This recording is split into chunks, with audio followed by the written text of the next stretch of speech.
I'm glad that I had 20 years of experience of shutting my brain off and dealing with it to be able to turn that light switch off. I look at it as, those switches aren't natural. When we first get into this career, you'll see kids that, what do I do? And they have their hands up in the air and brand new calls, But after 20 years or so, you figure it out and you make this thing just a fluid switch, and the emotional part shuts down and the let's go to work turns on. Let's just get these kids triaged. Let's figure this out. Let's go plug holes and take people to the hospital. And they told me that I had to go to this debriefing. And like halfway through it, I literally looked across the table and I went, why the F is my face leaking? And I think that my response to that put me just right back into sympathetic. I was like, nope, we're not doing it. Hello and welcome to the Minds in the Frontline Podcast. This episode takes us deep inside the unseen reality of what it means to flip the switch during a crisis and what happens when it won't flip back. Today's guest is Justin Templeton, a seasoned firefighter, paramedic, and company officer who responded to the Oxford High School shooting in Oakland County, Michigan in 2021. He openly discusses the mental toll of that day, the importance of peer support, and the long path to post-traumatic growth. Together, we explore themes of resilience, leadership, memory gaps, and how first responders can genuinely care for themselves and each other. Minds in the Frontline is presented by the Frontline Strong Together 5 program, providing 24/7 mental health and crisis support for Michigan's first responders and their families. For more details about FST5, including free access to resources and ways to connect, please check out the episode description and follow us on social media. Thank you and enjoy the show. Good morning, Justin. How are you? Good. How you doing? Really well. Tell everybody who you are, what you do, where you do it. So my name is Justin Templeton. I'm a firefighter paramedic with the Oxford Fire Department. I've been there for 19 years. I bounced around for about 5 before that. So I've been in the service for somewhere around 23 years. During that time, I spent a lot of time educating. I'm the program director for the North Oakland Training Group. I ran fire academies, teach all over the state. I'm a training coordinator with the Bureau of Fire Services. I'm a paramedic IC. I've kind of been around. I own a building company, so on every day that I have off, like every firefighter, I fill that time driving nails. And husband, a father, I've got a 4-year-old, a 2-year-old that keep me busy in the moments that I have when I'm not at work. And if you ask my wife, there wouldn't be very many moments. But that's kind of the me in a nutshell. Yeah, man. I tell you what, you just basically gave the blueprint of so many first responders. They do a lot already on the job just with the normal job description. And then you take on the extra roles of training guy or quality improvement or anything, and you can fill those into any of the 5 first responder categories. And then we end up getting side jobs because we can and we need it, and we want to raise a family and give them what they need. And next thing you know, we're doing so much, sometimes it makes it stressful for everybody. So I think part of this conversation is recognizing that we're going to talk about something that was pretty crazy, impactful, For sure. And it doesn't need to be that to really derail you when your life is already kind of in a stressful lot going on. I feel like we kind of get used to that, and then we feed into it. If normal operating procedure is stress, let's just make sure that we live there, So right. that's It feels odd when you're not in there. Yeah, it's uncomfortable space. Yes. You slow down and you don't know what to do with your hands. Yes. So. Yeah, and then you don't get to control when the tones drop or why. That's true. Right. So you do a lot. What motivated you to become a first responder? So I would love to sit here and give everybody the I always wanted to help people spiel that everybody gives, but the reality of it is I grew up in a small town where you knew what everybody did. Things were very reachable, obtainable jobs. People were teachers. They worked at the DPW. A good city pension was a thing that people talked about. My dad was a teacher. My mom sold furniture, was an interior designer. I never knew a fireman. I grew up in a town that has a volunteer fire service. And strangely enough, I was at a party. I was complaining that my dad was telling me that I should have went to college and I need to figure this out. And I was a junior.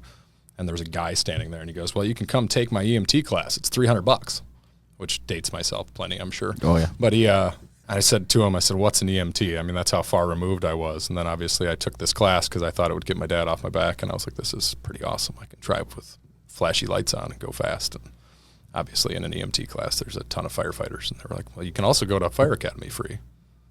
But I won't lie, like I got the bug. I fell in love with it, and I still love the job today, every part of it. I still like treating patients even. And I know that's an unpopular thing in paramedic firefighters, but I still do. So the last 23 years flew by. I feel like you and I looked a lot less tired the first time we met. Because we were like 22, 23-year-old kids probably, eh? Yeah, and I didn't have a 4-year-old and a 2-year-old and just scope creep of 3 jobs, 4 jobs, whatever it is. I lose track, Yeah. So I'm sure. Yeah, that mission creep really does creep up on you. And we're old, there's that. In fireman years. Yeah. Let's talk about it. Let's get into kind of why we're here and why we're talking here today. Oxford, obviously, in the news a lot. Unfortunately, a school shooting there. And do you want to go into that a little bit and talk about your role was that day, your perspective, and kind of how it all unfolded? Yeah, so like I said, I was a newly promoted officer, so some of that stuff is important to take in. And at the time, I was sitting there staring at it, and I had a brand new crew, very young go-getter guys that are just rock stars, but new paramedics. I just got assigned back out to Station 2, where I was as a senior fireman. So we had sergeants at the time. They just relabeled them as lieutenants now. New to that, got married just before this, had a 6-month-old, and we're sitting at Station 2 talking about how one of the other guys was really doing well, but needed to get some bad calls under his belt to see how he really worked. And we got into this conversation, and shortly after that, we were asked to respond to shots in the area of the school, and that was, you have to take the community into consideration when you have this conversation, right? Like, shots in the area of a school, it's November, it's Northern Oakland County.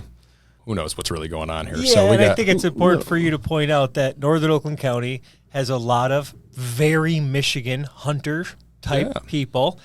Having shots in the county, there's could be target practice, could be hunting, could be 1,000 things, right? 100%, yeah. Right? And we get asked to stage up near the school, and when we get there, my rescue actually got stripped off to go to, we started getting reports of off-site people that were shot. So now our mindset kind of changed, or at least mine did, right? And that's, so a thing that's important to kind of throw out there too is, this is 100% just my view, right? Like, I work for the Oxford Fire Department, but this is not the view of the fire department. This is not the view of me as an educator or for the state of Michigan or any of those other things. This is just me as Justin Templeton sitting here talking. So just keep that kind of in mind. I'm not giving a dissertation of my position as a lieutenant for the fire department, So, but we started getting these reports, and my mindset was that we maybe had like a drive-by shooter, somebody who was mobile, because they were in a lot of different places, and that was my thought. And I used to work in places that had that kind of regularly for private EMS and other things over the years. So we stripped off for the first confirmed patient and went and treated a young man that was shot through the leg. And at this time, we kind of realized what was happening, but we still hadn't had any confirmed area where people were at or any kind of casualty collection or anything. And then we were informed of that, and we responded to try to triage. There were other rescues en route. The command staff that was on that day, my captain did an amazing job of moving people. We had a lot of things moving, a lot of assets and resources moving towards the scene to try to treat people and kind of stage this thing out, because there's a lot of kids. There's almost 1,000 kids in the school. It's a very large school, and we have no idea what's going on. So my viewpoint of it at this point was, we need to get there and triage. We need to get there and figure this out, start working through the problem, because I'm not hearing that happening yet, because we're kind of getting pulled off by these tertiary events that initially we thought was something else. Mm-hmm. So we raced there in our rescue after making sure that this kid was stabilized and that he was transported to the hospital by family and friends, because he was okay, And the reports that were coming in were that there was a lot of people that were not okay, and we have limited resources, right? So we wanted to make sure those were pushed in a direction where we could solve those problems. We got to the school. We were directed to a hallway, and it became very different when we walked in. I was kind of tasked with assisting a couple guys that had responded directly to the school, and I remember staring at them trying to figure out, like, how did you beat us here? And later I found out that they responded to a very different call, right? Like, they responded to a phone call from their kids, which kind of weighs into how much different this can be. Like, every scenario can be depending on who you are, where you live, all these things. And then I kind of took over triaging people in that hallway. So I triaged 4 people, and unfortunately a couple of them succumbed to their injuries. And I had planned on taking the 2 most critically injured that were still had pulses and taking them to the hospital. And then at that time, when I pulled up to the school, there was nobody there. So I was just like, I'm going to take everybody I can see. We're going to figure this out. When I turned around, there was another stretcher, which we'll get into later about blank spots in our minds, right? But there was another stretcher, and I was told that this other kid was going to go with that. So I took the worst one, and I took a young lady to the hospital, and she made this a success story for me, right? Like I know that it's 100% for her, but what she survived, and she's just an amazing human being and just does a lot of stuff for mental health and community, and she wants to get into physical therapy, and like it's just an amazing person and speaker, and I was there to witness her survival, like that's really been my role, and this was witnessing it, and that was, after that we returned because this event's still unfolding and you have no idea how many people are here, and we got back into staging, and pretty much my job after that was I got asked to go down the line of ambulances and check in on all the guys that had transported people and ask them kind of age, injury, that type of thing of who we transported, to create a list for the command staff that had then kind of made a unified command post inside the school and get them some information, because it did actually was demobilized at that point. We didn't have any more patients to transport. After that, I returned back to the station, and then because the captain stayed at the scene, I took it upon myself to wash out, get the trucks cleaned, back in service, make sure that we had coverage for everybody else, swap out crews, check on people, meet with the peer support teams that in my mind were there for the crews, excluding myself. That's the way that I looked at it at that moment. And, kind of washed and did the laundry and figured it out and put people back on trucks, and eventually went home. Luckily for us, our command staff had a bunch of people come in, and they called in everybody else, and they washed the whole crews out. They actually sent people home. So that day technically ended for me somewhere around 1 o'clock in the morning after I decided to finally take their less than suggestive suggestions to call it good and go home. So that was kind of my role in that day, the actual day. Yeah, that's where I was that day. So there's a lot there to break down. So we'll take it one piece at a time. So arriving at a situation like that, going into a command mode in a lot of ways, being a company officer and providing treatment, there's a lot going on there. And we train for that, right? Mm-hmm. But what was it actually like in a real life situation, not a scenario, to focus on the treatment with the emotional reality and the chaos around you? What I'm trying to get at is we train for one thing and we can't really institute those levels of details. And so I'd like to hear what it was really like in that situation for you. Yeah, so there's a lot of things that play into here. Our initial response was for something that wasn't happening, right? Like it was for shooting in the area and then other things. So some of those things in my mind changed what we were going to. We had all these ideas that we'd trained on about all these things, and luckily for us, there's a lot of things in place. We labeled school doors and other things. We'd been in the school a million times. We've dry ran this thing, but it doesn't play out the way that you dry run it. It really doesn't. There's not magically this collection area of people. When I walked into that hallway, to be completely honest, I thought that the police department, the Oakland County Sheriff's Department, which our partners over there, did an amazing job mitigating this hazard right off the bat and making sure that everybody else went home safe that day. I mean, I put that in their hands. They had this person detained in no time. They did a great job with it, in my opinion. But when I walked into this hallway and I turned right, there's all these people laying in a very short hallway. Because of that training, I believe this to be a casualty collection point. So in my mind, because the shape of the school's gigantic and you can only see so far down each hallway before they break and turn, every one of these hallways was the same. So there was just more of this around the corner, and we needed to manage this so that we could continue to manage all these other spaces, So it was really different, but honestly, like in the moment, and this caused problems later, and we'll get into that, but like I'm glad that I had 20 years of experience of shutting my brain off and dealing with it to be able to turn that light switch off. I look at it as, those switches aren't natural. When we first get into this career, you'll see kids that, what do I do? And they have their hands up in the air and brand new calls, But after 20 years or so, you figure it out and you make this thing just a fluid switch, and the emotional part shuts down and the let's go to work turns on. And, in my opinion, that's what we did. Everybody in that moment was able to do that.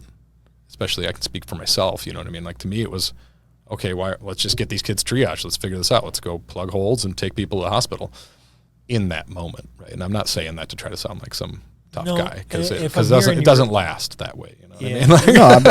No, but it's important to talk about because we all do have the switch, You know what I mean? And you learn how to flip the switch. That switch is what protects us in that moment to get through whatever we're trying to get to, right? A lot of times, once you turn that switch off is when all this stuff really starts to hit you.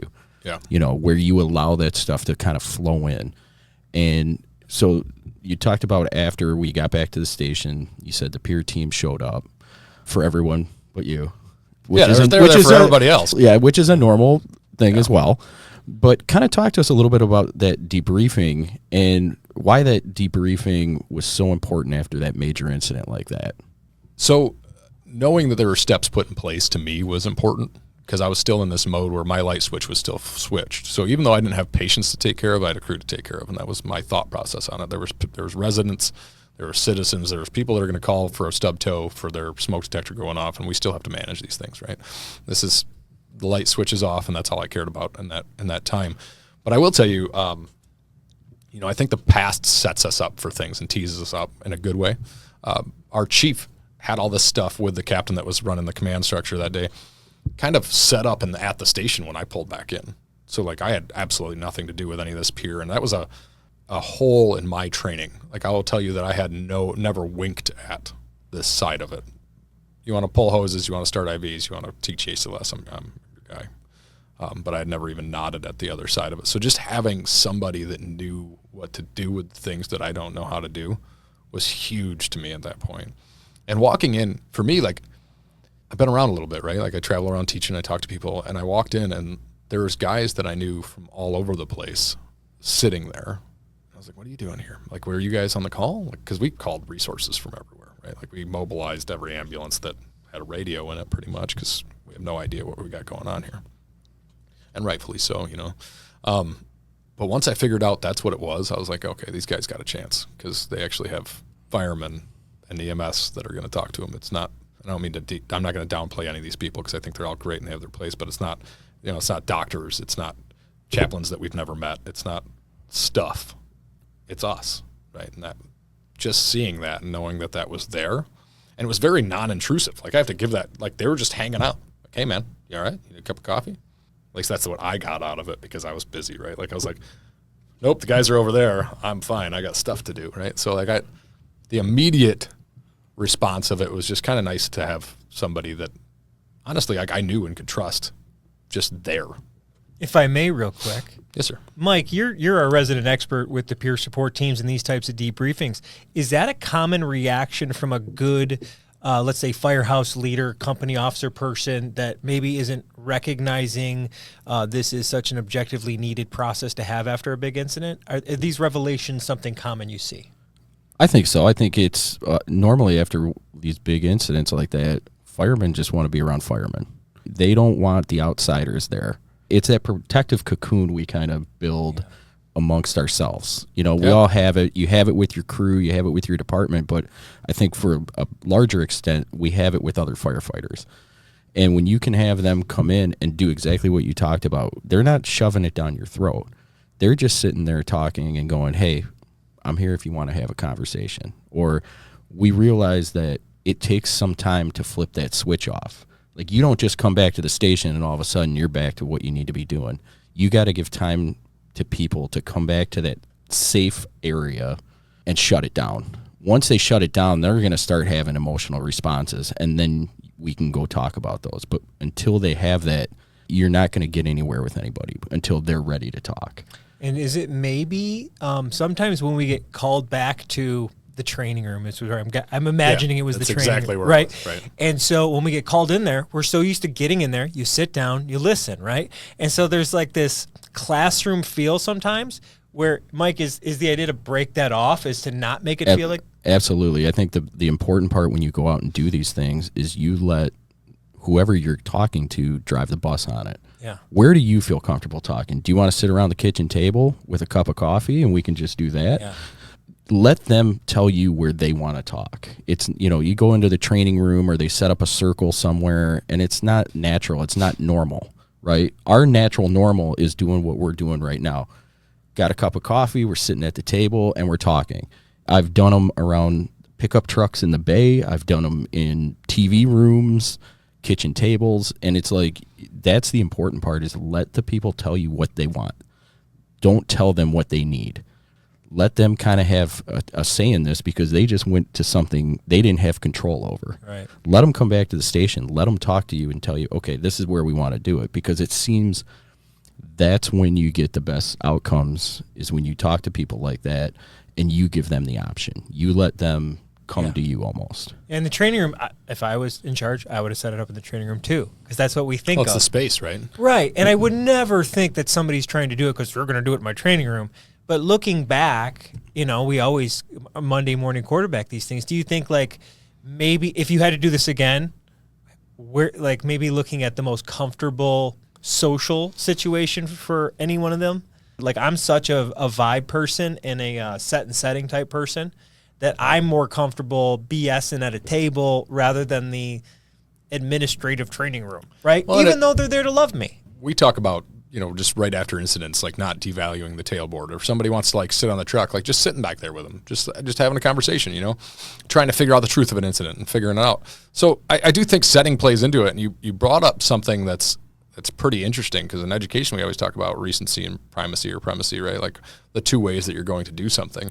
And those are really, really important when you talk about the light switch, right? So like if we flip that brain off and we go back into animal mode, you know, like if we bring out Captain Mattern or Lieutenant Templeton or you any of us, right? Like we bring that person out and put them in the front, and we put dad and husband and, you know, normal provider in the back. We rely super heavily on recency and primacy, right? Like we're going to do it the last way that we did it, or we're going to do it the way that we were taught. And that is situational, right? So like if you put me in that room, I'm going to think that I'm there to get taught something. It's something that I've never thought about, but you bring up an amazing point. I also wonder, like, a lot of fire departments can be a little nichey and a little get out of my kitchen table, right? Like, so like, I don't know how much I want in this exact moment when I came back. Yeah. Like, where's the sweet spot? Is it the tailboard? Because sometimes maybe I just want to hang out with the guys around the kitchen table for a minute. You know, that's my space. Yeah. And that's why it's so important. I mean, it just depends. It's really based on every crew, every department, every whatever. The building even. That's what I mean. It's like, if we came in and said every time we're going to go sit around the kitchen table, you're going to get that type of reaction from some crew, right? For sure. That's why after these situations, it's, you tell me where do you want to do it. Yeah, you know what I mean? Hit the nail on the head there. That's what's important, is giving them the option. As much as I respected the idea of bringing in new crews and washing us and sending us home, and I still think it's the right idea. Like, I think that they were right. Like, we weren't going home. Right. Like, even after you finally like had to administratively be like, you're going home, right? Like, this is no longer a suggestion. We went and sat in a garage together. Like we're not going home. Like, my wife's not a huge fan of Lieutenant Templeton, and that's the only person that I could bring home. Like, I'm not that person yet. I'm going to go hang out with my boys, you know? So there's a lot of value to that. You know what I mean? Yeah, like 100%. What people have to realize is there's kind of two different peer supports, right? Yeah. There's one where the actual peer support team shows up, has the conversation, we work through some things, right? But we realize when we leave, we helped start a conversation that's probably going to continue once we leave. Everybody does peer support. So we do the official peer support, but like you talked about, they can come in, they talk to you, we do the debrief, we do all that stuff. Just the fact where you guys are now hanging out together, out in the garage, out in the bay, wherever it might be, you're still talking about things, right? Oh, for sure. And that's the goal of all of this. The fact that you don't necessarily have to go home, because there's a lot of value in staying at that station or around the kitchen table where the conversations are continuing. And in all reality, those conversations are what can help somebody process what just happened. But some people do want to go home. Some people want to go hug their kids, you know, and it's so individualized to each person. You can't do a cookie cutter approach to how you handle these situations. It's what's best for the individual. If somebody wants to go home and be with the kids, go home and be with the kids. You want to hang around at the station? Cool. We'll let you hang around. You don't have to go on any runs, obviously, you know what I mean? But you had crews come in, which is awesome, because it just gave you guys time to just be a crew together. Yeah, and honestly, like, it's important to even say, like, the community is a huge thing, right? Like, we're not a huge city department. So during this time period, this call came in, and like 99.9% of our staff came back to it. Like, then we don't have to, right? Like, not all of us live there. I live in a different community, like, but the entirety of the department was at our station. like I came back and I'm like, oh, it's the manpower that we always wanted, right? So,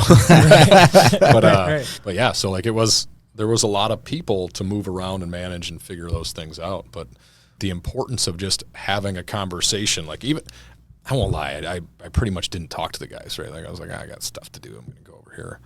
But like, oh, they're here. So that is a box that I'm going to have to look into at some point. Like that is a thing.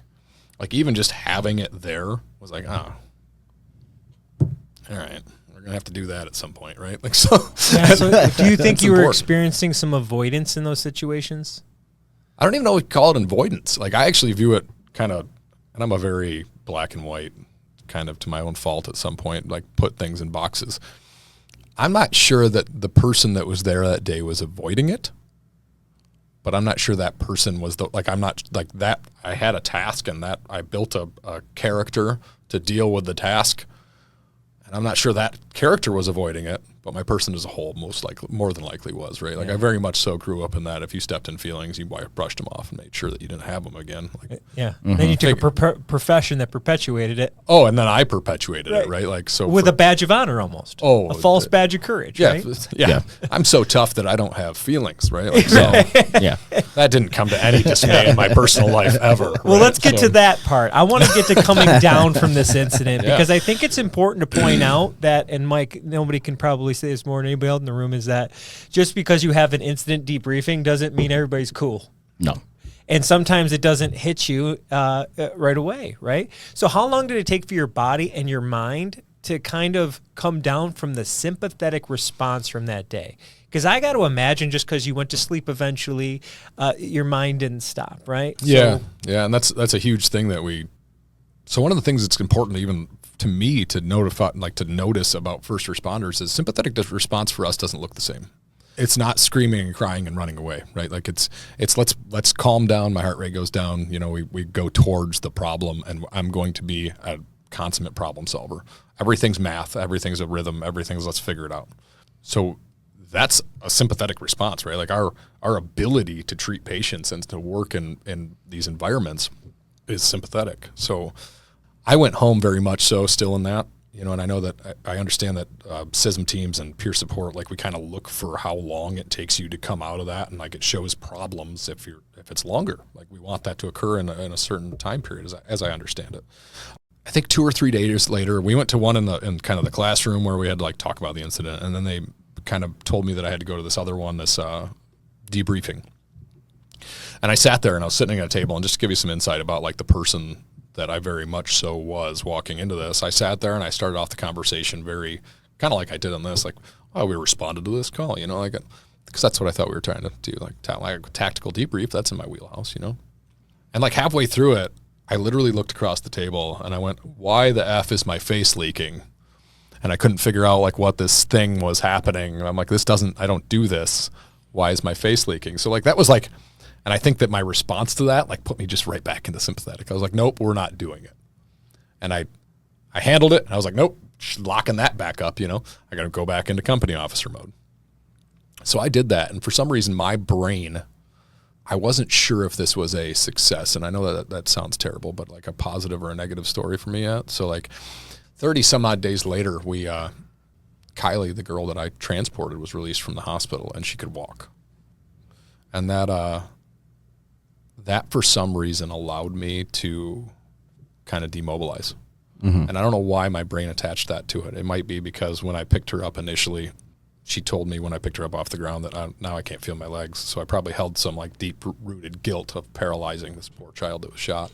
She had a bad enough day, you know. Mm-hmm. And then for whatever reason, almost 36 days later, my brain kind of demobilized.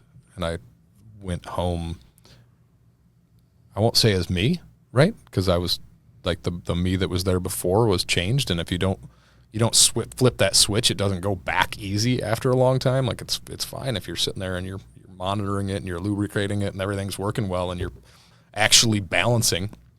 But 30 some odd days is a long time. The worst part of that is the parallels that occur in 35 days, right? Like your personal life is going down a track and they have a reality. It doesn't matter that your reality is true also, You know, you miss things, you don't do things. You're not the person that you thought you were for 30 some odd days, and the person that they want to come home doesn't come home. So that definitely caused some things that needed to be dealt with, you know. But an extremely long time. Like, it's the longest 30 days of my life, and I didn't, but in it, a blink of an eye. Absolute blink of an eye. Right. So let me ask you about that. Now, you say it took you that long. How did you know you were coming down then? Is it looking back at 40, 50 days? Or is it like, did you know, like, now my body's, oh my gosh, I'm, did you recognize in the moment? So in the moment I didn't, right? Okay. So I think that part of it was there, but a lot of it to me was, just to be candid, like it created some relationship issues in a new marriage. And that's why I kind of brought that up. New marriage, new baby. What I was really saying there was, you know, it's the dream for all of us, you know, brand new marriage, brand new baby, brand new crew, brand new everything. It's fantastic. Well, flip the switch and turn the Facebook off. What that really is I have no idea how to be a father. I have no idea how to be a husband. I have no idea how to deal with a crew, you know. I'm new. That's what that really is, right? So we can have both sides of that same coin in those parallel realities. But really it took my wife. I couldn't figure out like why she was not really overly happy with me. And she told me, like, I've had to deal with this other person, and she didn't articulate it this way, but I kind of took it as like an imposter walked through the door for a really long time. And that's those different cloaks, those different personalities that we put on. We build a character to do this job, but we're not supposed to live in it, right? Like, we're supposed to, like, I like my hour drive home because I take off that cloak. Once you found out she was going to be okay, the call was over. Like, you Yeah. were still living in that call until there was one way or the other. Yep. And I didn't have resolution, right? Like, yes. So you can't put a period at the end of a sentence when there isn't one. Yeah. Your switch was about halfway off because until you found out one way or the other, and we hear a lot from dispatchers, you know, who have been on, because they don't necessarily get closure with anything, right? You talked about that, and you said the second you heard she was okay, it was like a flip, right? Yeah. And that was it. Like, now you can shut down the engines. She's okay. Your mission is completed. Yeah. Right? 100%. And that's normal. A lot of times during these situations, and when we talk about them, we don't have a continuous timeline. There's gaps within whatever situation you were at. And that's just the nature of shutting that mind off, doing what we need to do. And I know you've talked about how your brain created gaps within this situation as well. And with those gaps, you don't necessarily get to process the trauma fully. Kind of talk about that a little bit. Yeah, so I recognize this because during that 30-some-odd day time period, I kept myself busy, A, because I thought I was doing the right thing, but probably B, to make sure that I didn't have emotional responses to this thing, right? Let's just be honest with each other.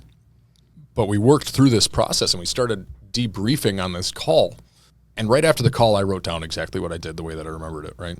And I wanted to keep this. And I just kept writing. I like to keep a log of it in case something got blurry, you know, along the line. And when we debriefed on the call, I'm listening to other people's stories. And during this time period, I'm like, wait a minute. If that was your story, how did this work out, right? So we did a walkthrough at the school. And this is actually the first time that I recognized this. I'm a very... like I talked about, I'm a pretty OCD guy, right? I might actually have CDO. It's where you organize the letters in OCD. I like that. But in high stress scenarios, like zero visibility structure, any of those things, I count steps. I know where I'm at. And in my brain, when I wrote this down the night before, I'd walk through a door, I'd taken X amount of steps to the right. I'd met with a person. I'd triaged a couple of kids. I'd talked to another kid. And there was another person down the hallway. I'd walked over to this other person and unfortunately decided that she was unsalvageable and made that decision, right? When I walked through the school, the distance in the hallway stretched out like a bad 80s movie, right? Like it just was like, and then I watched the video of what actually occurred that day, and I never went there. But I knew for a fact that I did. So what I have now is a gap in where I'm questioning my own memory, which is really all you have in these scenarios. Like, I did X and that's why we're okay and everything's fine, right? Like, we did this thing together. My crew did this. They're awesome. They're rock stars. They did all the things that they're supposed to do and they took care of people. And then I started thinking too much, which is what I do. So I applied that across to all of our other providers, and like the doubt that it creates without a timeline. And I don't know about you, but like we're not always super consummate positivity people in this service, right? So when there's gaps, because now I have a moment that I don't know what was in it. I knew that there was something in it, and I just pulled that piece out and threw it away. It wasn't there. So you start filling those things with garbage. Doubt. What did we do? What if? We play the what if game, Luckily for me, I spent the first 20 years of my career, 15 years of my career playing the what if game, and I got ahead of that, so I wasn't a player in that. But recognizing that in other people, what if I wouldn't have transported this person? Then I could have triaged. Maybe this other thing would have happened. One of the best things about like a SISM timeline or peer support or any of these things where we break them down and we do those AARs on the tailboard and we do them professionally is creating a real timeline of what you knew when you were where you were. Because if I give you the whole picture, you're going to do exactly what the news media does. I'm going to find a gap in it, and I'm going to say, look, they knew all this huge information and they did this thing, right? And I'm not saying these guys did an amazing job. They didn't do anything wrong that day. They took care of human beings, and I can't be more proud of the crew that I worked with. But it inserts doubt if you can't insert yourself on a linear timeline. A very visible, this is what I knew when I made this decision. This decision brought us to here.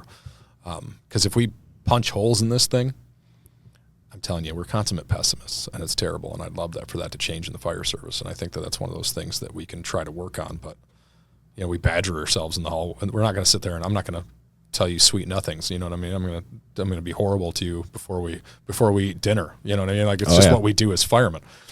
But leaving those gaps allows people to fill them. And what we do when we fill them is we find whatever hot garbage is worst case scenario, and we just pump it into there.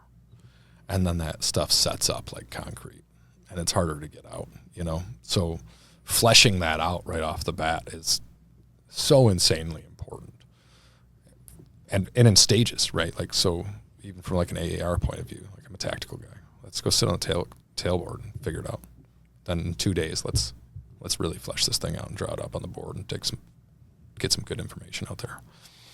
But I think that was why so many of the guys and why I was part of the reason why I was so encompassed in this thing was every day, all day long, we just retold the story to each other. We just sat in the house. We came in for 24 hours. And then when we were off duty, I came in. We talked about it.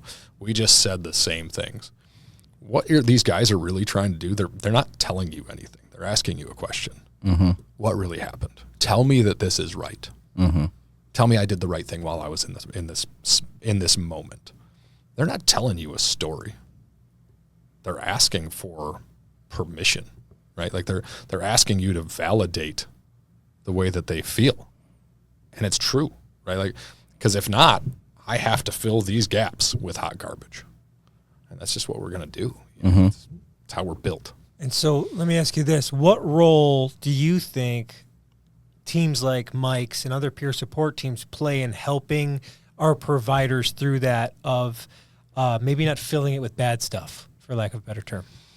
So having these guys that are trained the same way as us gives them validity, right? We can actually trust the conversation. That's a huge thing. And I think that even though my guys trust me, I wasn't equipped, right? So I spent the first couple decades of my career making sure we didn't have this, and those guys knew that personality. So me walking up to have a conversation with you about your feelings is a huge, huge mistake that I made in the first 15 years of my career. I made it to where that was impossible. People are not going to come to me with that problem. They're not going to come to me and talk to me about their marital issues, right? This was not the character that I had built, and that's a massive trust issue, right? And it didn't matter until now, but these guys aren't going to come have that conversation with me. The other thing is too, even though I am not that guy or was not that guy, I'm also part of the crew, and I believe in them, and they know that. So their trust for me to tell them that they did something wrong in this scenario is probably not the greatest, right? Of course he was part of the crew. Of course he's going to say we did the right thing.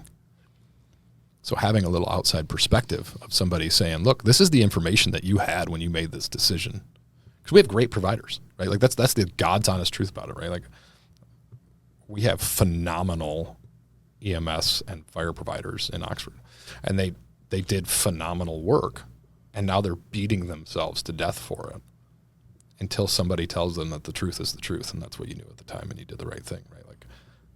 or just hearing the story again, right? So sometimes just being there and not being me, right, is an incredibly important piece of this, right? I think in a lot of ways you've answered this next question, but I want to get into any possible shift in mental health perspective of your own, right? So how did this incident change your views on mental health in the fire service, but also all first responders, right?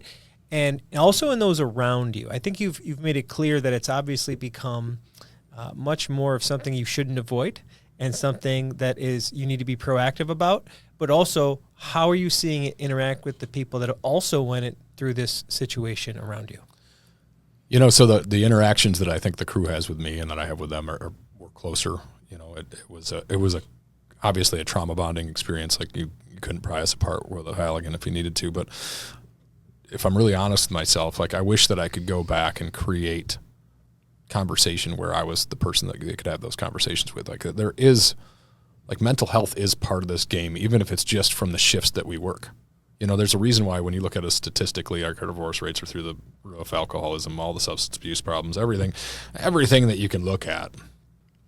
Not looking at that or even nodding towards it is something that I think moving forward we have to do, right? Like, don't get me wrong, I still love what everybody will call the toxic masculinity of the fire service. Right? Like we need it, right? Like we have to have those parts to be able to get through. I'm still not going to cry on your shoulder, you know what I mean? Like, but really being there for people, and I'm not just in a strategy and tactics kind of way. Like we have to do that. And if you want to know people, especially if you look at being a company officer as somebody that guides or molds or educates their people, we spend countless hours talking about, you know, UACs and secondary air problems and other things. Well, what happens when you're getting divorced for the third time? Or what happens when you're having these problems? Like, you're going to spend a third of your life with these guys. Let's actually have some real conversation, or at least hold some space for it. You know, it is important. There's no reason to have this kind of collateral damage around us just because we're doing something cool, you know. So, you know, one thing, Mike, I think I've noticed, and I'd like to get your take on this, is some people think the peer support, I don't want to call it trend, but the wave of peer support is almost like, we got to be more open and lovey. And it's not that. It's not that. It's not changing anything about what we like about the alpha dogs and first responders and all that stuff. It feels like just being more honest about the fact that some people go through some stuff sometimes. They call it peer support for a reason. Right. The good peer supporters will talk to people as peers. Just how we're going to sit around the kitchen table, right? Listen, I'm huge into mental health, peer support, but I'll also be one of the first guys to pull a joke on somebody or bust their chops or whatever. It doesn't take away that.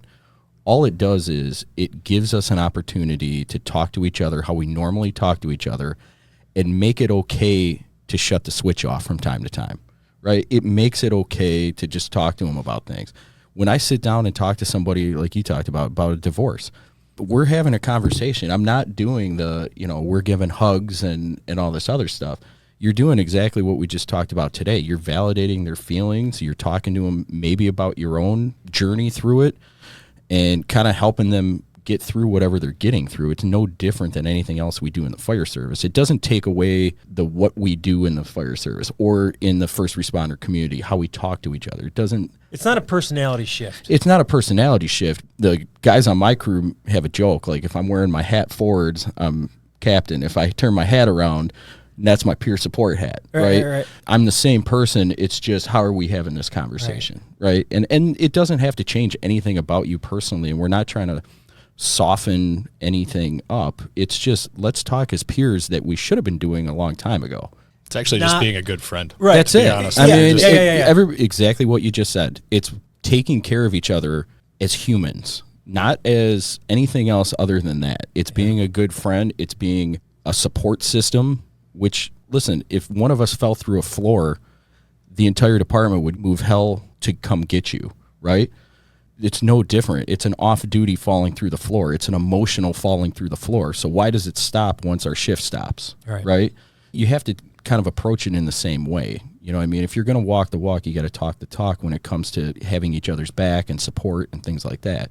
But it doesn't have to soften who you are. Right. Like I've known a lot of peer supporters who can bust chops with the best of them. Well, honestly, your crew operates better when they're whole. Yes. Right? Like we've all had guys that are, like you said, I love the analogy of going through the floor. Like rock bottom could be the basement, or it can be rock bottom, right? Like these things are going to occur to all of us at some point in our career. We all have losses, we all have things. And even if you have to look at it that way because you can't grasp the idea of just being decent to a fellow human, it is about crew integrity. It is about moving it. You look at any group that's put together, and caring about the person next to you more than yourself makes you unstoppable. Like, absolutely. Even from a crew mentality, it is so important. If you know that everybody that stands in a circle is going to take care of you, I'm going to take care of that person. I'm going to make sure he's fed and watered before I do, and we stand in a circle and we all do this, you have the best team on the face of the planet. And it starts at the top. Yep, it truly does. Anybody can start it, but it really starts at the top. And you know, people talk about how they're, you know, this department, that department doesn't have the culture. Well, it starts on your crew. You can start it on your crew. You know what I mean? Your little station, your little area, you can start it and you can have it. And I'll tell you right now, it grows. Once people start seeing that, it grows. It may not be something that's talked about. It may not be something that's advertised, but it happens. Leadership in the fire service is non-negotiable.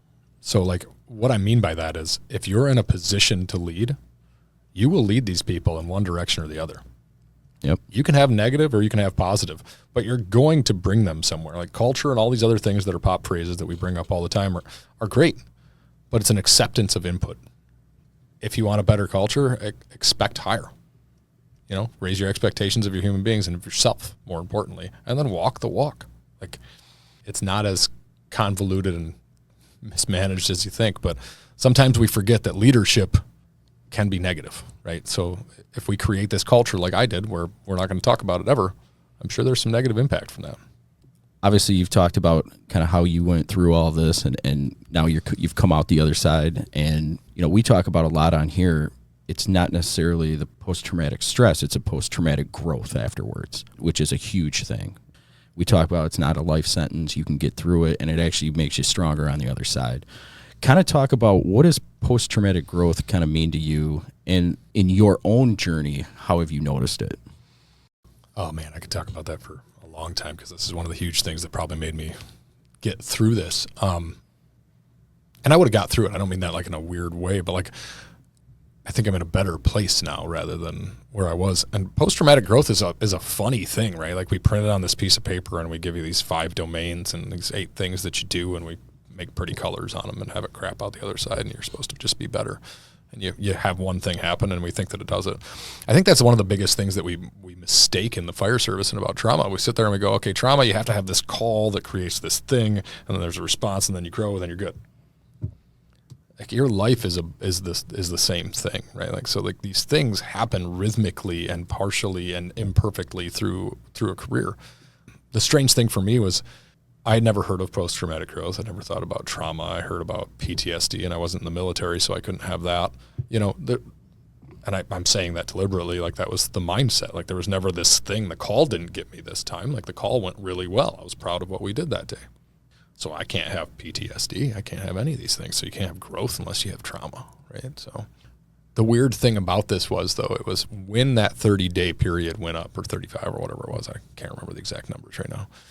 When that light bulb turned back on, when that light switch went on, it was exponentially brighter than it was before. And I don't mean intelligently, because obviously that's not the case, right? I'm still negative. I'm still working on that positivity part that's in post-traumatic growth. But I kind of looked at 20 years of service and 20 years of my life and 20 years of blaming other people for the positions that I stood in, and it was clear that none of that stuff was completely true, right? So like post-traumatic growth for me was like a lot of truthfulness about what got me to the position I was. Failed relationships, failed stuff, you know, not making it to where I wanted to be.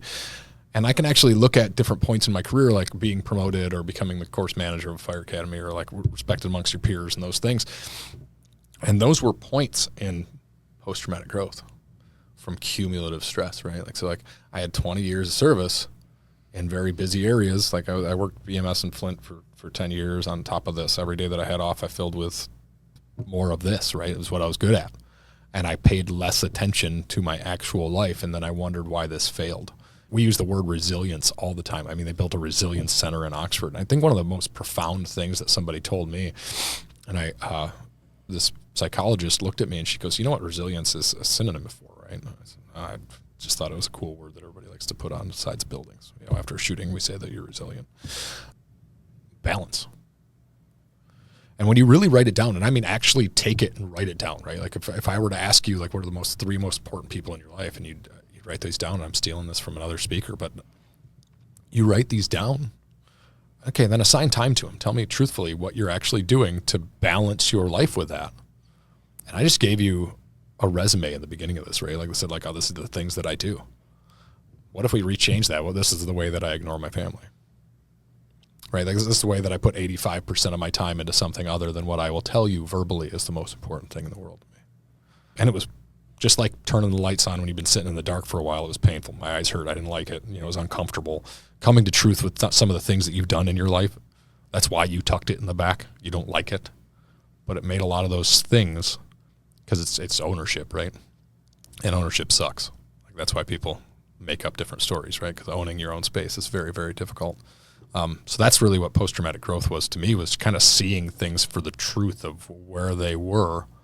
Because if you don't know where you were, you can't move forward, right? So, and then kind of changing outlooks, right? So I'm sitting here having a conversation with you. I teach mental health classes. Like I sit at these conferences and have conversations with people. We sit around the table and talk about things that aren't hammers and nails. You know, it doesn't make me weak. I'm not sitting here crying on your shoulder. No, still a guy grabbing a nozzle and going in, or treating the bad patient. You know, it feels like you addressing the fact that you know you were avoiding or not addressing certain things and now doing it is the strength. It's not that you're like, I'm better now. No, the strength comes from the willingness to move forward while recognizing the realities and acceptance. Yeah, and don't get me wrong, like it's therapeutic, right? Like, so part of this is my own. I have to recognize it as that. And it took me a while of even doing this to kind of figure that out. Like at first I was like, oh, I'm going to do, like, it's that constant, I'm going to do it for somebody else, right? Like, and then I was like, oh, they need me to teach this. Yeah. They need me to teach it. And now there's a mirror and I don't, turn that around. You know what I mean? Right. Like, let's just make sure that we don't have those. I don't sit in the audience. I sit at the front and tell everybody about the tactic. Yeah, I'm with you there. I understand. I'm the educator. What are you talking about? I have to be up front, you know? So, I mean, post-traumatic growth looks different, but the thing that I struggled with at first, you could have showed me post-traumatic growth, and I'd been like, just the same way that I did with like PTSD or trauma or anything. I don't have it. I didn't get it on me. There's no stain in a pair of pants from it, right? Like it doesn't exist. And then furthermore, I would have accepted that it was like this finite thing, right? It's a rhythm. It's a lifetime. It's cumulative buckets. You could have things in your backpack full of garbage before you come into the fire service. There could be, you know, it doesn't have to, there's different types of stress. And just because you, like right now, I think that I've gotten to like all these points, right? Like of post-traumatic growth. I'm sure I haven't. I'll figure out something else that looks different at some point where I'll grow, right? Like it's just human growth. If you're lucky, you do this without trauma, right? Like some people magically actually just go through their life and become better human beings, better at what they're doing and better in life just by experience. And it doesn't always have to be negative. But we're consummate negative people in the fire service, so we got to get hit. You know, I'm one of those guys that I have to hit my thumb with a hammer twice a year to make sure it still hurts. Doesn't matter how many years I do it, so I'm sure I'll be back in this boat, but like, that's a personality problem, right? Yeah, well, we're also the first responder community isn't exactly around happy, fuzzy stories all day. So it's easy to look at the world a certain way through the lens of which we interact with our communities. Well, you brought up a great point there. One of the things that we have to do, we have to start filling other boxes, right? Like, so if we took any of our careers and we filled a happy box, let's be honest, there's nothing great. I will say this 100% truthfully. My crew and I would probably all agree on this. Sitting in the back of an ambulance holding grandma's hand is a wonderful thing, right? Like, that's fantastic. These calls that maybe they don't need an ambulance, maybe they do, whatever. Getting to be there for somebody is a fantastic thing if you let it be, right? So if we actually change our viewpoint in the conversation, when people are sitting around the table like, oh, that's BS, why are we taking this person? Man, that was great. You see her smile? We made her feel better. She was comfortable. That's what we're here to do. It allows us to start filling the other box. And it brings, like, even the very beginning of this conversation, it's very hard for people, and I get it, some people to have me sit there and tell them that was a good day. that's a hard conversation, right? Like people don't, what the heck is wrong with you? You know what I mean? And I got to positively affect a human's life. You know what I mean? And I gained a friend out of it, a friend that's just an amazing human being, right? I got closer to some of my crew. I'm just standing in a different position. It's the same day. I'm just choosing to look at it in a different way. And maybe that's protected. Maybe that's me protecting myself. I don't know, but I also don't care. I'm happy about it, right? So I'm not saying that I'm happy that occurred, but I didn't do it. Neither did my crew. And they did our jobs. We signed up to do a thing, and they did an amazing job. Amazing people did amazing things that day, right? And a lot of people lived that day, right? And every other day of our career. There's a lot of people that we have successfully delivered to the ED. And sometimes we need to look at the numbers, and those numbers really outweigh the negative, and to stand somewhere else. Some powerful stuff, man. If you could leave one message for other first responders or departments listening today, what would that be? If you think that it's not going to happen to you, like that these things aren't going to occur, you're wrong, right? So training is still in the forefront of everything, but mental health and being there for your crew, and we touched on this, right? If you want an effective crew, an effective career, and people that have happy lives, looking into this and actually doing the hard work up front, we were really lucky. You know, we had some command staff people in place that unfortunately had some very bad things happen in their career, so they understood where to move from it. But you have to integrate some of these conversations. You have to make it okay to have these things. You have to have peer support. If you're spending, I'll leave you with this. Like if we're going to sit there and spend 20 hours in Fire Academy going over your SCBA in the first 2 weeks. I've been in the fire service, knock on wood, for 23 years, and I've only had one SCBA failure, and it was not in a fire. I've watched the people around me all get divorced, become alcoholics, have mental health problems and breakdowns. Maybe we start looking at some of the stuff that's important and start prioritizing your people's actual lives. Because if they're good there, they're going to be good here too, right? Like resilience is balance. And if we don't start creating environments where our employees, where our crews, where our people can feel safe to be balanced, they're going to dump everything into this job because they love it, and it really is that magical. But they're going to lose the other side of it. And is that really taking care of people? And I don't think it is. Absolutely. I 100% agree. That's awesome. So, yeah. Thank you very much for your honesty, your openness today, man. Yeah, you gave everybody a lot to think about, so thank you. Thanks a bunch for having me. I appreciate it. Thank you for listening to the Minds on the Frontline podcast. We have more great content coming out soon. Please check us out on YouTube, Instagram, Facebook, X, and LinkedIn. And make sure to like and subscribe to all Minds on the Frontline podcast social media channels. Thank you, and have a great day.